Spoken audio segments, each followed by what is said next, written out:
Mas gipahugtan karon sa Cebu Police Provincial Office CPPO ang seguridad sa mga politiko dinhi sa probinsya sa Sugbo. Kini subay usab sa itubong pagpangatake sa panimalay ni Negros Oriental Governor Ruel Digamo nga may resulta sa iyang kamatayon og sa laing 8 ka mga naangin. Matod sa Deputy Provincial Director for Operations sa CPPO nga si Police Lieutenant Colonel Mark Hefter Sukalit nga aduna sila gipatumang kausaban sa paghatag og seguridad sa mga VIP.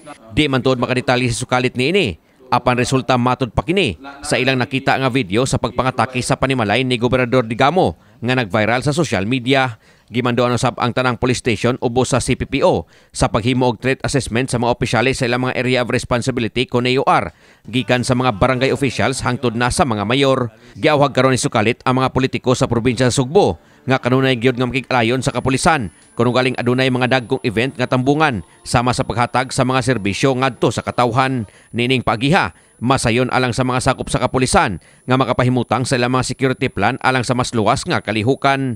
Nasayran nga matag opisyalis sa probinsya sa Sugbo aduna gyud pribilehiyo nga tagaan og security sa kapulisan apan aron madugangan pa kini depende lang unya sa threat assessment nga pagahimuon. Tay gi-adapt karon ma'am na security measures which we cannot disclose sir, ma'am, sirs and ma'am sa public to further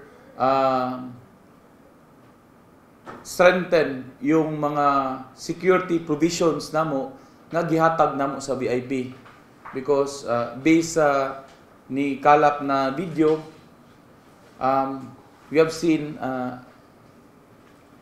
somehow lessons learned out of that experience. Samtang gibutyag ni Sukalit nga padayon karon ang ilang monitoring sa tibok probinsya sa Sugbo may tungod sa mga padayon panggipangita nga suspitsado sa pagpatay ni Governor Digamo sa Negros Oriental.